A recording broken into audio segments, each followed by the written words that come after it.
Ladies and gentlemen, boys and girls, welcome back to another super exciting episode of What's Up Sioux Falls.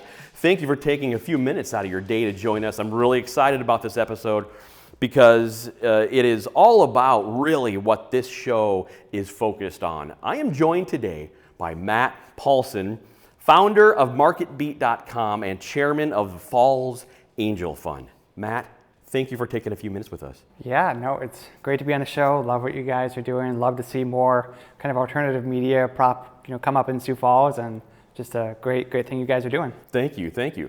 Okay, so we're going to jump right into this.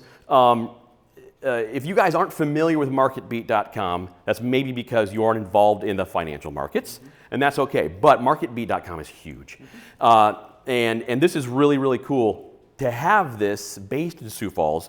So. Matt, take us back just a little bit for the start of our episode here and tell us about how you started MarketBeat.com and the growth to where we are today. Yeah, so MarketBeat's kind of the third pivot of my original business idea, which was to, I started out kind of as a personal finance blogger. That led to creating a network of personal finance blogs. Some things kind of changed in how internet businesses work with Google. And in 2011, I really stumbled upon the idea for MarketBeat, which was to provide kind of real-time news updates about every company that trades on the stock market, and doing it really at scale has allowed us to really grow a company at scale too. So today, we have 2.5 million people on our email list, 10 to 15 million people visit our website every month, and it's just done really well, and we're very thrilled with the results.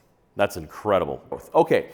So we're going to jump right to the next thing because we're going to get into some really cool stuff here. So the success of MarketBeat.com, obviously, that many monthly visitors came with a lot of financial success, which is really cool. That's the key. That's the goal.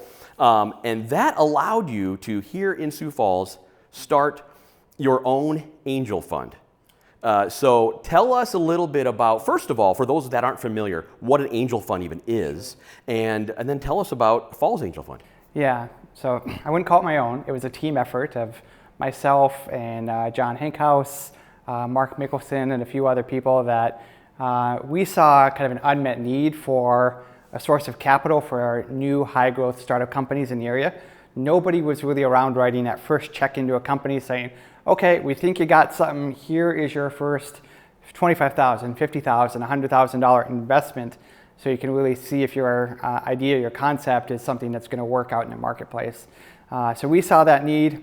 We partnered with a group out of Brookings called the Enterprise Institute to kind of do the day-to-day operations and fund management. We kind of asked all of our friends and said, hey, would you throw $50,000 at this deal over the next couple of years?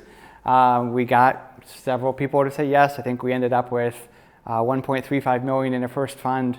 We're now on our third fund already. We're starting up this fall.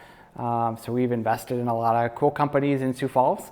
The company that was in our office before we were in our office, a company called Montessorium, we invested in them, and then they got acquired a couple years back. So it is kind of a virtuous circle of life with startup companies, and us kind of being able to provide them the fuel they need to grow and have them get acquired and maybe go big or whatever. So it's just been a great thing for the community, great thing to be a part of. A lot of great people I've met through that process, both in terms of startup founders and other investors, and it's just been a really good thing for everybody. That's incredible. And we've made money, so we didn't lose it all, yeah. There we go. That's the key, and what an amazing thing that you guys are doing for startups in Sioux Falls.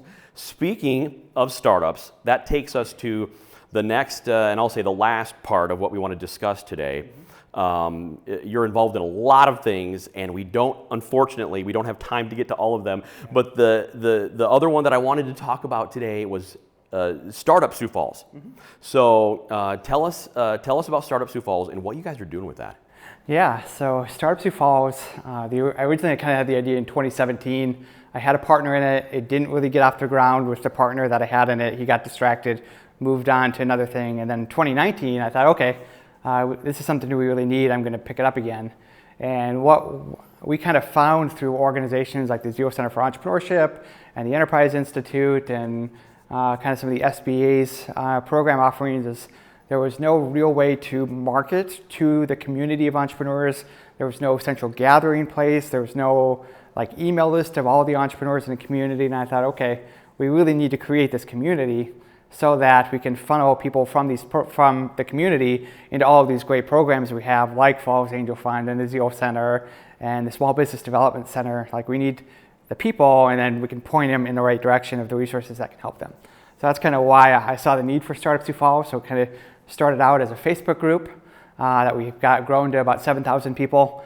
We've done a bunch of community events. We created a bunch of resource guides, you know, a whole bunch of different things. We had a podcast going for a while.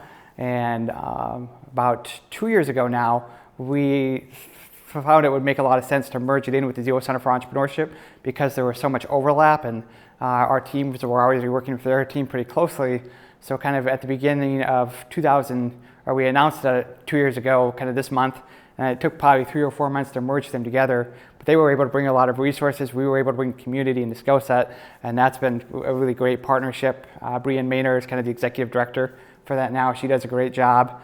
And then Maureen and I both kind of volunteer with the organization, and you know, we're in the process of hopefully moving the organization downtown in the next year or so. So we're really trying to take the resources that the Sioux Center for Entrepreneurship has and then modernize them for the kind of community that exists today, the entrepreneurs that exist today, and what the needs are, because they've changed, you know, just so much. And you know, the 20 years since the South Dakota Technology Business Center was a thing, and then they rebranded to the Sioux Center 5 years ago, and now they're Startup Sioux Falls, which is the name we're going to run with. And you know, the whole team, you know, Brian, Peter, and Sarah, and our volunteers like Maureen have just done a fantastic job of really kind of taking that base and, you know, transforming it into something that is genuinely helpful to people starting businesses today. Amazing. I absolutely love that. Okay, so all that being said, then that leads us to our final question of the day, our final question that we always ask all of the businesses and business owners that we interview. If you had one piece of advice to give to someone that is looking to start their own business, what would it be? I think the piece of advice that I would give is to start selling sooner.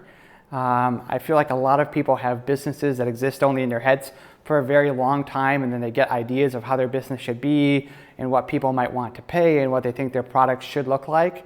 But then they might spend like a year on that, and then they go and try to sell it to a customer, and then they find out, oh, that's not really what they wanted. So the more that you can talk to customers early, do pre-orders, pre-sales, and get some actual like monetary feedback from people that would buy your product or service, the better, because then they're going to help you push you on the right track. Because when you're just kind of thinking, you know, yourself, and you maybe have coffee with some people and ask for feedback, you don't always get like true feedback from the market. But when you try to sell something, even if it's like a pre-order or something that's like a beta version or something that's not totally done yet, you're getting very helpful feedback from your potential customers. Absolutely, that's fantastic advice. Thank you for that. Okay, so that pretty much wraps up our episode. But of course, as I mentioned, you are involved in so many things that unfortunately we don't have time to get to today. So Matt, if people want to learn more about the other things that you're involved in and also Startup Sioux Falls, where can they go? So there's two things you can do. I have an SMS list. So if you want to hear kind of what's going on with Matt Paulson, all you got to do is text hello to 605-636-8097. And then when I got something to share or some fun news in the community to share, I send a list to that text list.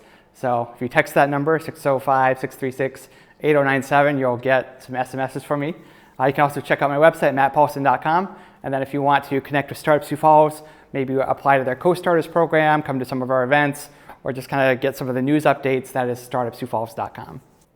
Fantastic. Love it. Matt Paulson, again, thank you so much for taking a few minutes with us today. I hope you guys have enjoyed this episode. There's a lot of information here, and we hope that it has been useful. So thank you for spending a few minutes with us. As always, you can find us on social media and as well as whatsupsiouxfalls.tv.